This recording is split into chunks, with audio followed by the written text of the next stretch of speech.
So there's two things here behind what you're saying.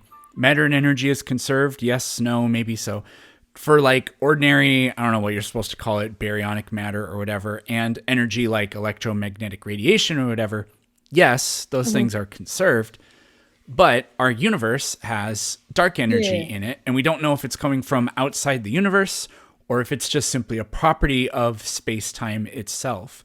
So the universe could be an open system. We don't know. When it comes to, but when we say, oh, in science we make these blanket statements that appear like absolutes, like matter and energy is conserved, but that's because what we mean by that is by what is ordinary and what we like basically understand, right? Which is going to be the ordinary interactions that we have. When it comes to dark energy or whatever, what we don't know, we're not making a claim. Dark energy could be everywhere. I mean, it's basically. I feel like you know what I think. It is. I feel like dark energy is just 0 point energy with a different name. Yeah. I don't know. So my question is, right? If energy and mass cannot be created or destroyed, how did it get here? Because everything in the universe has a cause. It's eternal. It's not caused by anything. It so just existed exists. before the Big Bang? Yeah. How can that? What? Well, because time can either be cyclical, so this idea of beginning is just a non sequitur, or before the Big Bang, space evolves into the current cosmology we see. But does that mean that a universe simply can't exist? No, it doesn't mean that at all. But it's very, very slim. I mean, the chances for us to be even on this planet with this technology is very, very slim. We're like, I mean, our planet has literally our planet was created, or our solar system was created right at the time of at the end time of where everything was not colliding. I mean, it's like I call it, I call it the dark ages of the universe, where the solar system was created. Nope.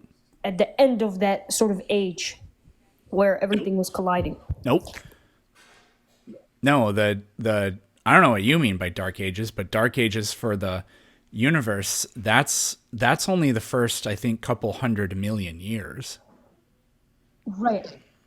We could have there's absolutely nothing stopping our solar system from forming earlier than it did. It could have formed several billion years of survival, earlier than it already did. The chances of survival for anything surviving at that time would be very, very slim, right? So we were sort of because first of all, we can look at the area right before us, like I'd say couple 100 million years or billion years before us. We knew that stuff was colliding into each other. We know that our planet was formed from, rocks colliding into each other and resulted in... Okay, so I don't know if I misunderstood you or what, but Earth forming there's no reason that, what I mean is there is no reason that a solar system could not have formed anywhere in the universe and life could have appeared on that solar system.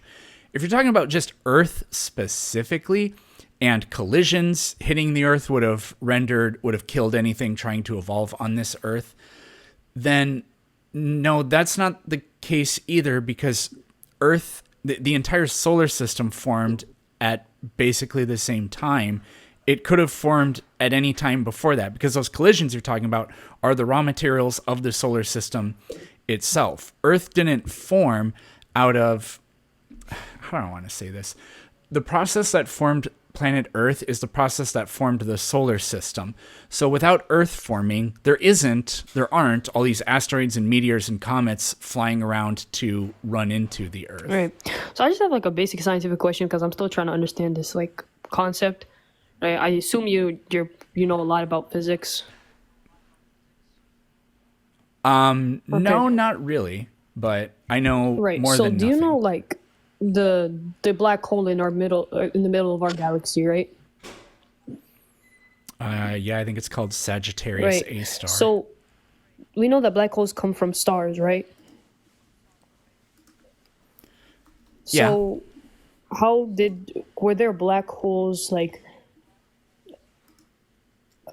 how do I say this? Because the galaxies formed way before stars.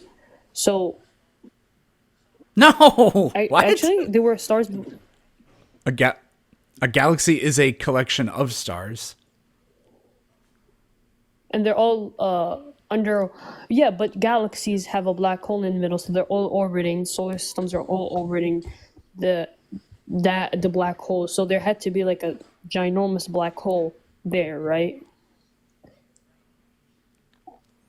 Not necessarily before the galaxy formed. Like, Like planet Earth has a core, but planet Earth didn't really have an iron nickel core when it formed. That took a long time for the material to differentiate. Now it happens so early on that you can just say that but the core isn't there and then the Earth forms around it. And it's the same with these black holes. Do supermassive black holes that form in the middle of galaxies, do they exist before the galaxy has any detectable structure? I don't know. I've never heard anybody say that that is how it happens. But I mean, in either case, no, galaxies don't exist before stars. do you believe in infinite regress?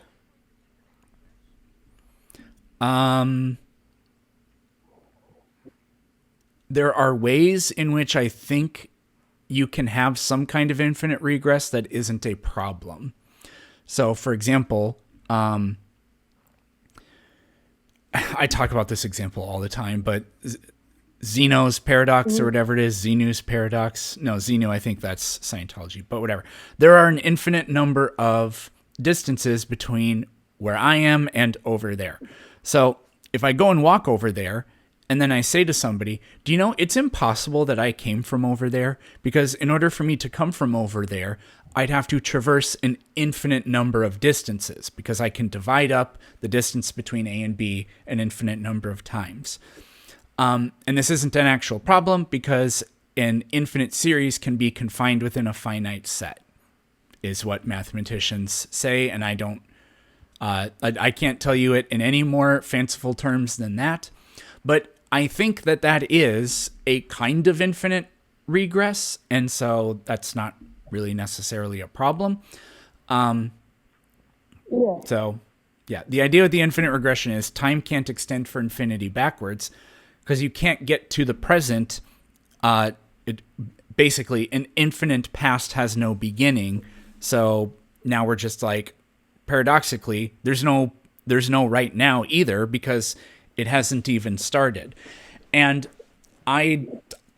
whatever, I'm fine with that. I don't believe in an infinite span of time going backwards. So this isn't a problem for anything that I believe in. But there we go. Okay, so, like, generally speaking, right? Because how did water get on Earth? This is my question. We don't have that great of an idea, apparently, because when we look at the isotopic composition of water on Earth and compare it to isotopic composition of water in our solar system, I don't have the scientific mumbo jumbo off the top of my head to tell you what the problem with this is, but there are significant mismatches. So I don't know. Maybe the water on Earth was so you can take minerals and you can extract water out of them. They're called dehydration reactions. So perhaps the water on Earth is actually produced predominantly from minerals on Earth, and it's not from molecular H2O, residual molecular H2O in the solar system floating around or whatever. But we don't know, and I don't have the expertise to really give you what the pros and cons of either side is. And evolution, right? Because this sort of matches up with evolution, right? So before, as long as we can go back to whatever we know. I know we're close to whales, and because of the arm and their hands, right? So, and other animals, I've studied this. Yeah, the arm thing, similar to whale bones and stuff. Our arm bones are similar. 1, 2, and then a bunch of little bones. So my question is, if we go as back as we can, we're still gonna have a cellular a cell, basically. Are you gonna ask me where did the first cell come from? Basically, yeah. I don't know. But life, there is nothing miraculous about life. I mean, there are super It doesn't Earths. matter. No action that a cell undergoes is a miraculous action, and so the idea that the origins of a process like life must be miraculous, despite nothing about the function of life itself being miraculous, I think is just a very Is it luck? naive conclusion to Is draw. it luck What? that we're here? Or is it just by chance? Like, is it what? by I don't- chance? Well, no, because natural selection Yeah. is not random. It's not by chance. And natural selection occurs with chemicals in an abiotic environment as well. Now you can say it's by chance that we in particular are here. That's pretty much fine to say. I Right. mean, if the Deccan traps hadn't erupted and if the asteroid hadn't hit Earth, then mammalian life on this planet may be much less diverse, and bona fide reptilian dinosaurs or whatever would still be the dominant, I don't know, animal, the dominant fauna of our planet. And that's kind of what luck Right. is, but life just in general existing, there's nothing yeah, lucky but about you know that. we know that there are super Earths that are way much better to support life than us, and we still haven't found life on them. Because we can trace. we haven't really looked for life. We have not ruled life Right, but out we have in we have the categorized cosmos. that there are Earths, so what we call super Earths, which are better for living for humans and other organisms, like any organism to live on that planet. Or is if there's going to be a high chance there's organisms, but- but we still haven't found anything. Even our closest, Yeah, but our dude, closest we moon. wouldn't be able. What was it called? Euphoria? No, not Euphoria. What? Yeah, Europa. Europa. Because I get Titan and Europa mixed up. We don't know if there's life on Europa. We've sent a satellite there to check. I mean, it is covered by a thick layer of ice, but I would doubt it if there is life Yeah. on that planet. On that planet, it would be very, very tough. It may be, but there are hundreds of billions of stars and tenfold at least as many planets just in this galaxy alone. So we haven't ruled it out, and we haven't really looked. Right. So then, right, as how would you explain evolution?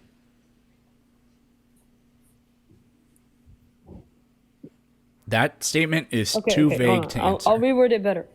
How do I know evolution is right? They're related somehow to fish, right? So, yeah, it's crazy. Every time I think about it, it's crazy. How do we go from a fish to a human, an intelligent life form?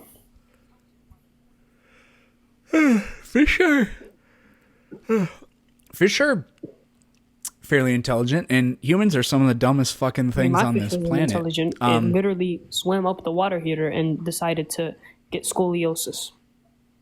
Or not scoliosis, it broke its spine. Interesting. I mean, humans deliberately destroy themselves every single day. So, anyways, how do we get from fish to humans? So, evolution, in very simple terms, just means change over time. And we have a pretty robust and clear fossil record of transitions of animals going from the water How to do the you do land, that? like Tiktaalik and Ichthyostega. You say for like a fish example. just decided to swim up the water? And they don't make decisions. They just do things that are adaptable. And if a particular set of random changes opens up a new niche for them, then they now have access to resources that they don't have to compete with others for to nearly the same extent, which is hugely adaptational for them. And so evolution will, a sort of evolution for that or along those lines will kick into hyperdrive. So I wanted to Typically. actually, I got a question on the comments, and I'd like to address it with you. So, Astronova said, "A book says the thing about magic, and you believe it." My book actually says stuffs that are scientifical. There are verses, and just don't Muhammad didn't know how to read or write. Muhammad didn't know how to read or write, so he was illiterate. So him speaking about the universe expansion was very clear. It's a very clear verse. It says, It's "Do you want me so to tell you the not. verse?" That verse that yes, it's talking about the Exodus, and it says we are expanding No, knowledge. it's not expanding It does knowledge. not No, no, say no, that no. the No, universe this is is in the Quran. expanding. This is in the Quran. It's I not know, talking and I've about read that heavens. verse, and it's talking And about the wait, so can I ask Exodus. you something? Wait. It literally says, "We have built the heavens with power, and we are certainly expanding them." The heavens, not the book or whatever. It's talking about heavens. Read. Okay, do you have this on your computer in Yeah. front of you? Okay. Well, can you just tell me what it is, and I'll look it Right. up. So the verse. Give me 1 second. Let me just go get it. Da-da-da.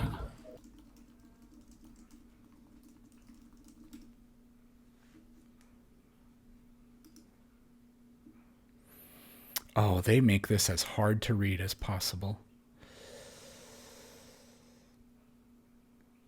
What on earth? I don't understand. Do do do do do do do do. I just want to Chapter read the whole chapter. 1, Yeah, verse I got it 47. here. So, yep, 51. So we're going to go back just a little bit to like verse 40, for example. Here, let me pull this over here. Let me put this over here. We seized him and his soldiers, casting them into the sea while he was blameworthy. They're talking about Pharaoh. This is discussing the Exodus. And in the story of Ad, I don't know, was another lesson. When we sent against them the devastating wind, there was nothing it came upon that it did not reduce to ashes. And in the story of Talmud was another lesson. When they were told, "Enjoy yourselves only for a short while," still they persisted in defying the commandments of their Lord, so they were overtaken by a mighty blast while they were looking on. Then they were not able to rise up, nor were they helped. And the people of Noah had also been destroyed earlier. They were truly a rebellious people. Now we're on to Noah all of a sudden. We built the universe with great might, and we are certainly expanding it. As for earth, we spread it out. How superbly did we smooth it out. And we created pairs of all things, so perhaps you would be mindful. So proclaim, O prophet, flee to Allah. I am truly sent by him with a clear warning to you, and do not set up another god with Allah. I am truly sent by him with a clear warning for you. So this is teaching Wait, a lesson, I- which is the lesson of wait. the Old Just Testament. so you know something. Hold on. No, You messed up stop. something. This is stop. This is teaching. This is reteaching a lesson, a motif that you find in the Old Testament over and over again. God says, "Do these things, you fucking heathens," and then the Israelites screw it up, and then there are all these punishments that come down for them, and it goes over this happening to Pharaoh. It goes over this happening with Noah. It sounds like Sodom and Gomorrah was mentioned in there too, but it's skipping over like millennia, basically, of history of things going on. That thing in the middle about we have made the universe or whatever and expanding it, to claim that that is a cosmological description of the universe is just so incredibly Okay, do you want silly. me to tell you how that is a cosmological thing?